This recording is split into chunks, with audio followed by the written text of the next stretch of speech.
an kunnati bori qari tajhalun qaumun tajhalun jankan ko samma neman ku famu bismillah anti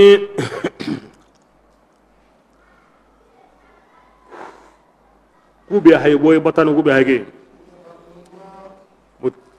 ati honni halaki hoy hum fi iga himbedi honni aywa bataray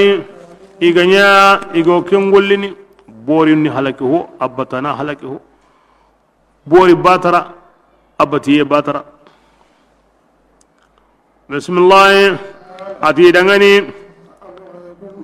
agati ngena bati ho munda gadawa غير الله كين الله تناي أنقنا الله أدانكم بسنوني أغاكي دونكنسو كينغا بوغو ناغر هو يدنا داغام بساي الله بيغرا كينيا أنكم دينغنا هوتنا مندا غدا أغانا كيم باتو كين الله غاهي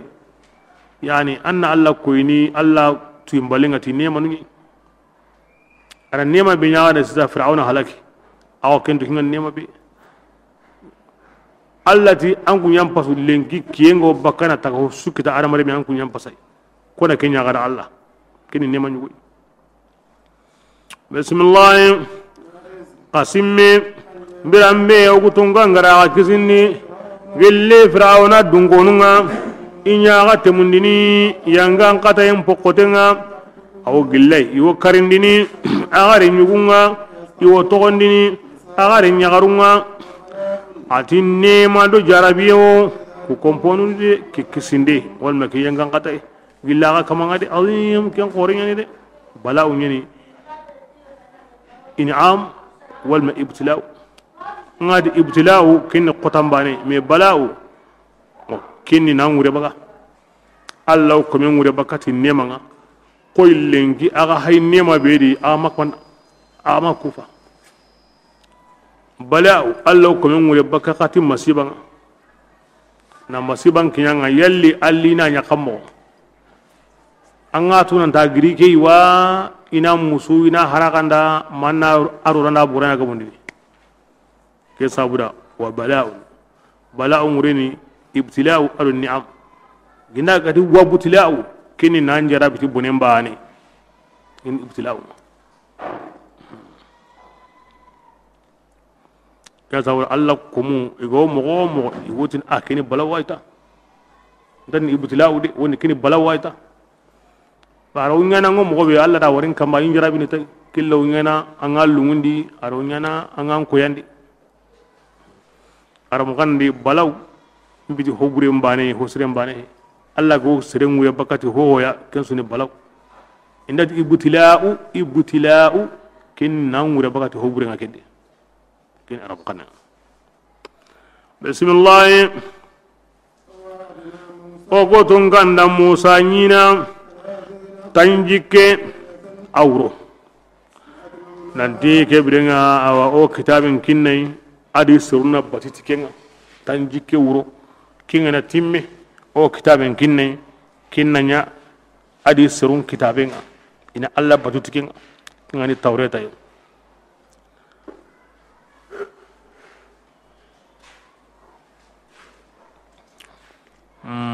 tanjike wuro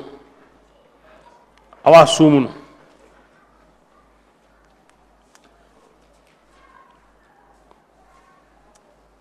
nagan kaso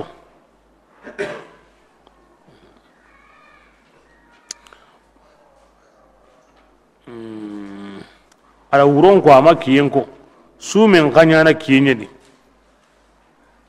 man sawuda masge Musa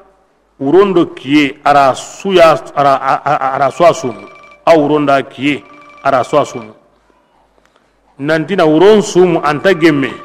ay anabni muntaqe takendi alwisal urondo kiyen to kime na sumu aw gemme ikunda anta gemme kwada kinya sawun ara uronko amma nyo yagala ta sumenye kiyen ba ne yayi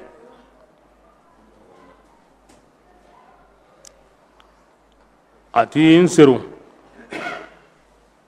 Allah ganda ga konnem palage fir'auna awa kitabin kinna gai aga hon subangande ngadi ago himberi gana ago himbe walla brage be firawna ga halaki kebre nga musa di kamanyaga ki kitabe yayi agar himbe lahidun kin idi serunga allah ti ana tanji ke kota sum ko mi wala ko ni mo be wucce ke ga timme ara ken timme malunga yimeda ke sabuda ari kamben disa honu du ara yite dare nyugo yiga himbe go laken timme lungondini malika non di musa o kuni timaliga nyam kuda allah ke batte am pay gara ke bera allah ken na timme lungondi anyime maga kenda tima bureke kenda tima sire mbugo kuyde kebra allah ti ago ke mo de bito tamika hay ko sabura allah ken timme sagi mo gondi tamu be be ka sisa aywa ken wucen no ngani asrunda jarabe en kita ira gumbom batu na kangen kaja na ya gumbonga na batu ke tamu ka hunde no ngani nga allah hinu ni siti meya idha arada allah amran yuhayyi lahu asbabahu allah ganda kebe lamuru ana sabunun mo sorondi adangani bismillah wa atmamnaha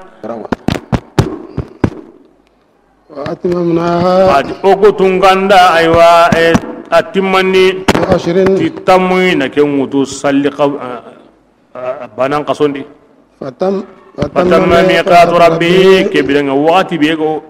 musa kamamma tikinga nakini iwa sahalle magono kem payga timme kenni tannagate wuro yayi ndawari tanji ke ankada ngaw allah ma tannagate ganda timme ani ga sahalle magono nga sabu be ga timmani hinta nagate ya kenyani ani kamben disa ari kamben disa malika nun ta anda alla ken timen ko yandi alla ti ken sabura tamu kai akaw alla maga tanate ngana timani ga wasa alle ma gon kama ken sukada wallahi hinu ke mo yadi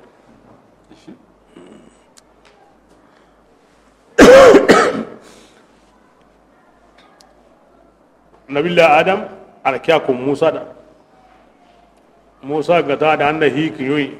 allah tanke no mayi tenyi anda yiga mani arhim binu ka da kana yoyi agen nan sumu tanji ke kota andan kam mendi samani akaw allah ma tanaka ngana kinyani gawan sa lema ke bi ke mo banani allah ma ngi worni nyendi ndin ka gumi worni gabo ira nga orantarni ma hoy gwa ganda kembale gili adama tagay manin ko ni ti khalifatan fil ard himbe tagay ken sawuda ngana ngara arjanna akunirni munye gari de limo allah hinu ke mo yadi da musa aran nagan kasan susum ado kebringa nawtu banan ko ta hana kata abtun tambiya bismillah wa qala musa ibrahim musa ti li akhihi akhinda harun yani harunai akhlafuni bila kebe agora kata allah gundul limma gonga gidendi ati min so gadenga wa sirundi kanin ganta ire an wede وأصله أن ننصرني هنونا يا سيدي مغبتي بنون دانون كلنا دي يعني مغي جمل مغو كتاي كما دي إندا كتاي كلنا ودو تاما دونتاي تاما دونتاي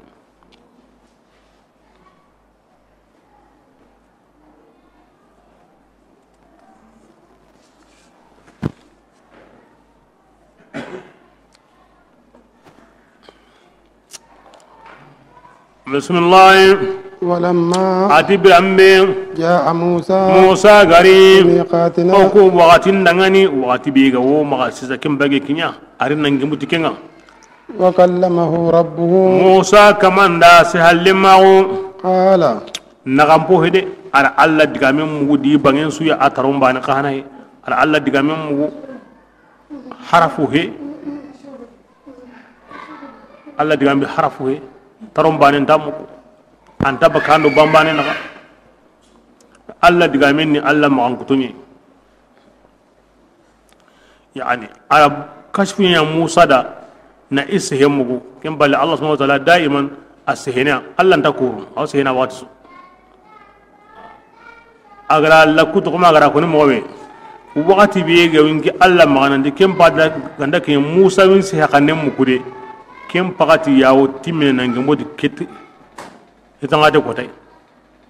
kin ba ndako mi mu Allah sehenya jopa sehebe agamayno wa Musa kallin dangi halaka ara kure nyugo sinti ay kembe wakati biye ga koti Musa Allah si hakanen muku kin pakati ayga kini kin ngana dangi gari Allah wi sehke gari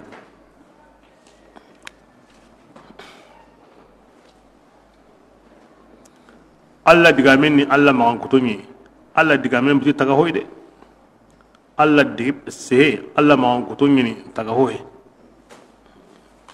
kani aqida ahli sunna wal jamaa digame ke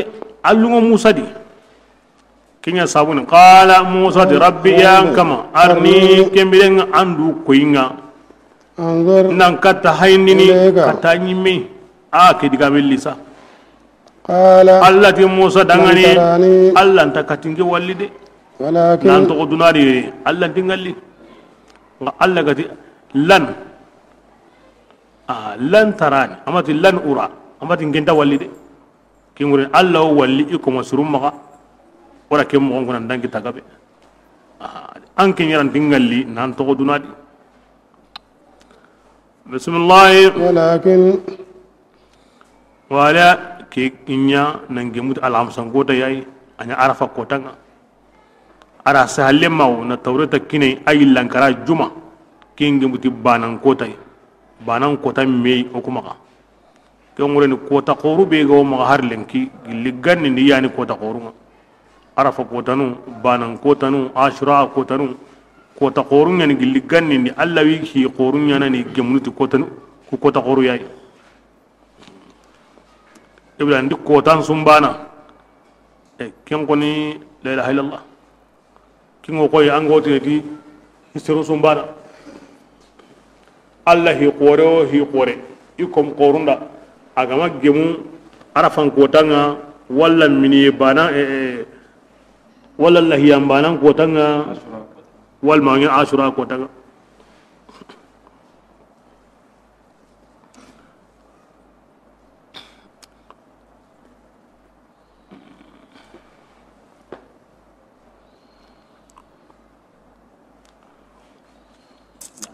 بسم الله ولكن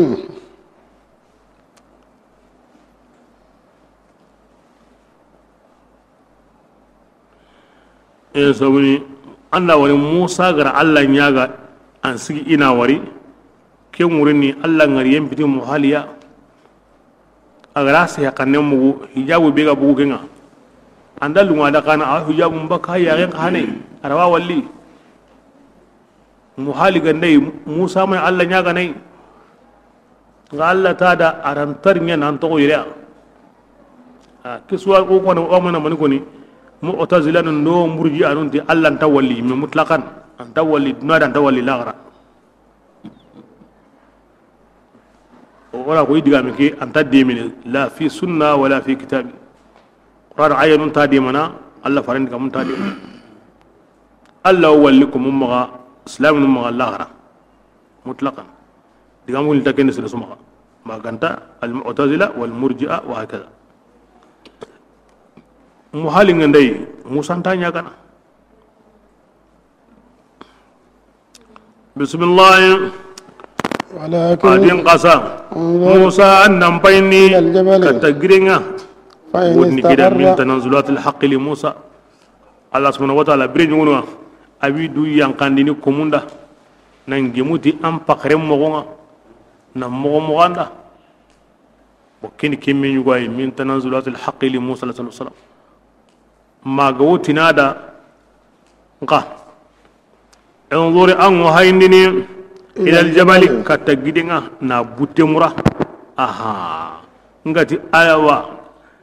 anga munda ngeni ndu koyanga aywa keta alla dinge wal nan to gore nka gide ga hayamani kembe kan sembentanga am pankantanga kempay kundu ke gide to gonni Zubaira bismillah فإن استقر للي gide nganda kata sabatini idingranga wajibi anke walli Musa فلما ati birambe تجلى ربه Allah gari noron bangani awa gide ndangani جعله kebirenga noron da gide kenya دكا koso hoya فخر موسى Musa yimme bega kamana hay Musa yimme qenu صيحا anya qitanai فلما Allah kallankago la arsik noro kallankago hotunane ada kem banganda da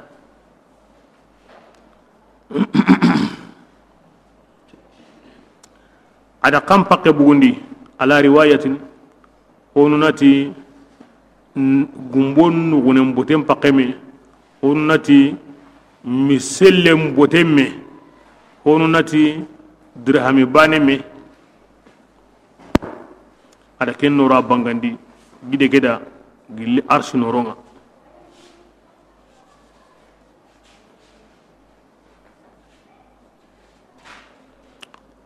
bismillah فلما Musa aqti bira kebe afaqa Musa ga bugu du sedanga قال Musa de subhanaka senna ngandangani ya Allah تبت nge sage Ilaika. katanga ngarantirnde be nyana to amin nyamari na homunda magana to amin ngarai nda hubrenya وأنا kebire ngange Musa أول المؤمنين yogilli to ngunda num pananga njamanen mu'mina hana keninge Allah subhanahu wa ta'ala ho hon dabana Allah ma ho hon dabana ma ke gide gilli nyani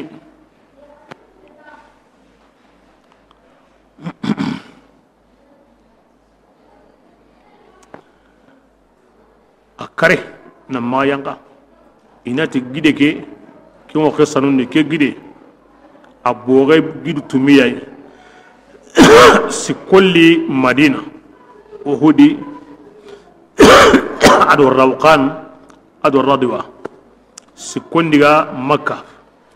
Thubairu Thawru ado Jabal Hawa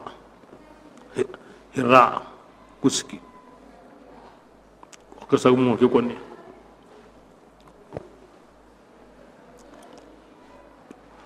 Musa alayhi salatu wasalam Allah da hi qorinya da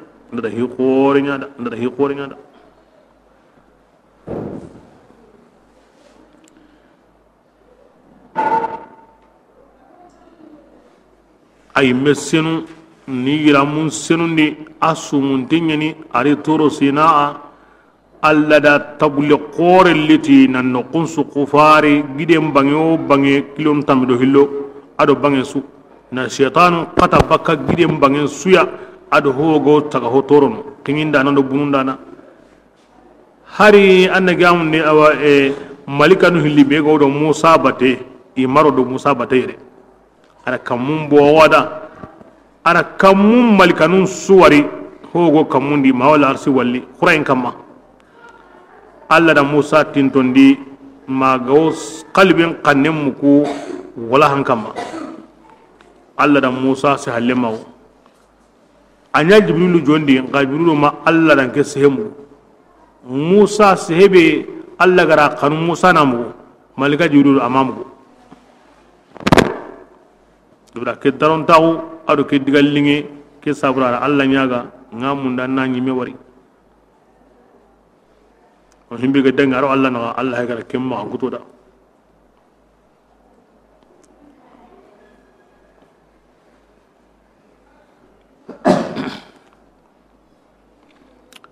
bismillah ala allati Musa da ya ati Musa Musa إني ya Allah taala استفيتك ngedan sugandi على الناس awa be sukama ho ganan jamanen dunke indan suganda sukama برسالتي tim pari na unganga وبكلامي ado tin sahalle ma unganga فخذ بها kebrenga holliga آتيتها ngegara kenkinanga gilli fasamunta unga annanya min ash-shakirin gilli ku fandanunga kebrenga kiri khair qorinda kinanga na'am Musa alayhi salatu wasalam aw qissa nundi aga sage baka Allah se halle ma unga bira kebe sere mai katta Musa hayni na sabunya aron noro be gari bakano anya gamme katta taunadi an ganda wari bane na hayi mogoy wodi an kala Musa magri kem mogoy sabuda sa ara gurumusin dabari na kuhune lay nari ya galaqin mago fatini ken ayra masuni hemo na be na droken dabari na kuhune lay nari yon kolanga nari ya galaqin na sabuni qurey be ga ya galaqin agra noro be kitano ya gillan ta hayni koda yakin tada adi Musa gillanga bu Allah se halle magwa o man ya galla kengari ngamu ndamga ananya galla ken ko inga ade ramen bugi ya galla kenga agari ya gen ta gari anya koy anga nanya gen ta ko kiyem punjende ade kitembe hindi ya gen asubiri Allah da adi Musa Allah nya ginda arjanna anin ka hanya kunga Musa ti ati naam ati kenganda nga sharti angama yarim palle kemunyana angana yarim palle awa angana lagar himbe maga an to ko kenya maga Musa adallahu cilate adamare mun sehkane aganda surun sehkane mugubane an hicina ba surun sehkane nya ma ko nyirnda ho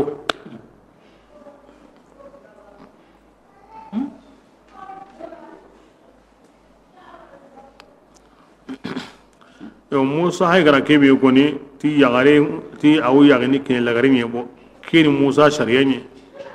Allah faran shari'a pitigi yagare sugande nga ma Allah gara yagare be ga ne yagi ku gabe ya ikarana to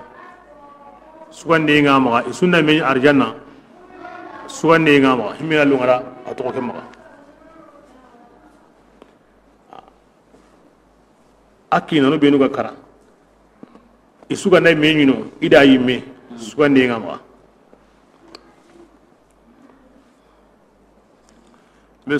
bismillah wa katabna lahu allati kibringa oku sahandi Musa dangani fil alwahi wala hanu qali tawrata wala hanu min kulli shay'in wala hanu Musa dan ke kitabe kai hore aw gilla kai hinga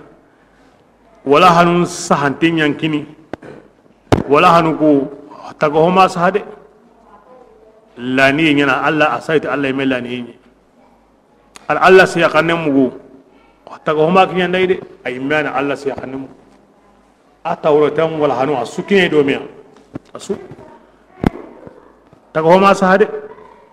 asaita Allah mai lani yin nan kire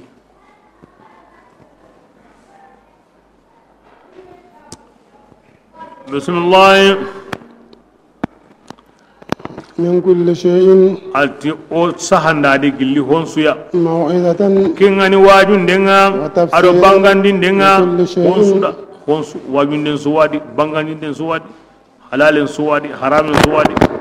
su fakhudha oti Musa da anna wala hanu kuriga quwwatin ti sembe qotenga amra qawmaka annan ka dungonu nyamari nan dilliganni ahsanaha aho sirenga sa'uriyukum wajibi wona raga ngarini Fasiqina. fasikinu ku taquranga kibringa aw sagena diga misra de bellenki ma ajabane lenki ma kasaga ndiga hay ana waji andi daru lengi daba wonni kenya kada musa wala anu wi gabe de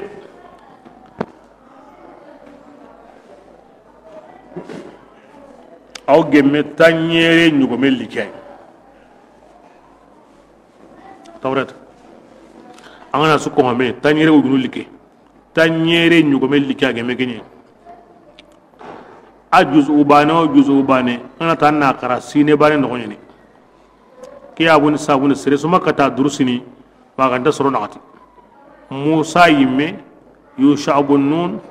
uzair aro nabillah isa na durusi yongolanga ko soro nakati yani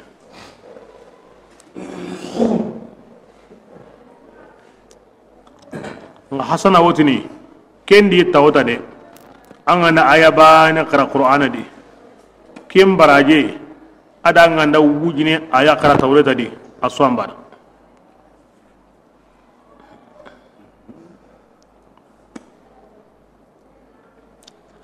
atariga duru qote ado sobe wancom pede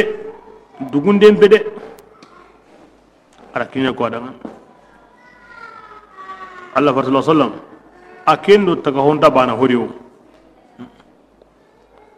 bira kebe kemme ngana ki Allah farenga Allah farenda maga hammitay hari maga ne nan ilatay la tuharrik bihi lisanak atokun inna alaina jam'ahu wa qur'anahu o gwana karawni nay o an famu ni maga ndu tabbini ta karange عند من يمون سكهم دي يا يحيى خذ الكتابة بقوة يا عيسى خذ الكتابة بقوة يا موسى أتي سودا سوبيا ندي سانجين دار دي أريكا دي أكرام وسي أنا سوبيا كني أبا أنا قلي أتي هاري ما عنده تامبين دايسا وان كرام ندي وان فام ندي أرو كومنتا بانا دي كبيرة كيا وكوني توهم مندان كذا أنا تامو توهم مندو توهم نهيلو ياي ili ho honta kinni maganta to awun kanu yengandi an sobenyani kebira Allah da wo an kunu akanu yengandi an sobenyani kebira to awo be gani kasabi yunga sobengo himbe kitana an akitana himbe gani wo habi yungai Allah ga wakinna ngati duyi an akitana ngam maganta an taktina bada magana to awun mundana ngandanya mujiddan mustaqan an sobe nyani an amuna Allah ganda ken twandi arwan tuni ni hoy himbe an ga makhara anda ken twandi ana Allah khamuni kibira an himbe sobe be ga wani anan ko ya zawon de bi qadri likaddi tuktasabu al maali wa man talaba al ula sahara al layali tarumu al izza thumma tanamu layla يغوص البحر من طلب الليالي سرين سوبين بقي أنا كنا ورجين تاعو كتنا أنا ورجين تاعو لا مورتينا من دنا نيا ورجين تاعو إنتي كراسو دورو سهر الليالي أنا ورونيا نيا غومادي نوي كنكني أنجن تونا كوني غاري تروم العزة ثم تنام ليلا أنجو كلن كاغو موندا أنجن نوي كنكني يغوص البحر من طلب الليالي سريبي قولوا له مندا كينيان تنيني هنجين سابجين تنيني اللي أورنان يغندي أورنان تروني أورنان نونندي غانغتي لولو غني أنا كم منينا دي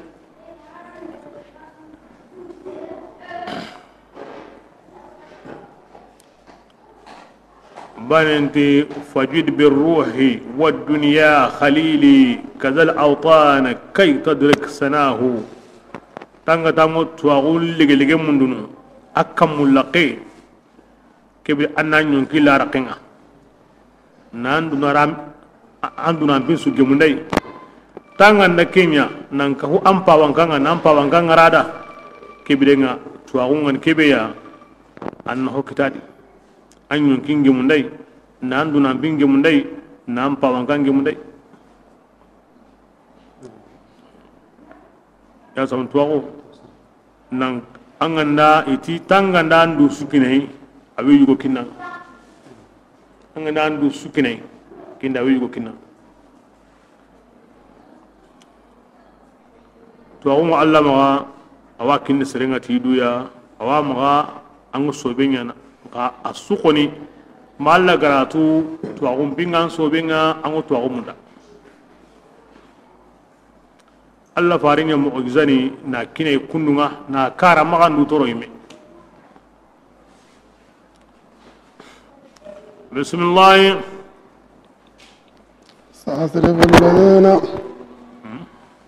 سأصرف الذين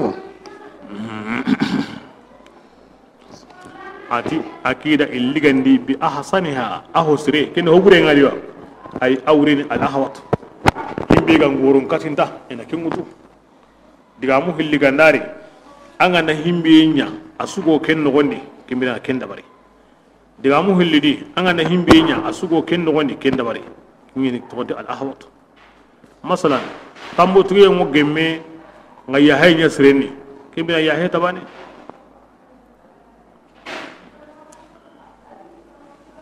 بسم الله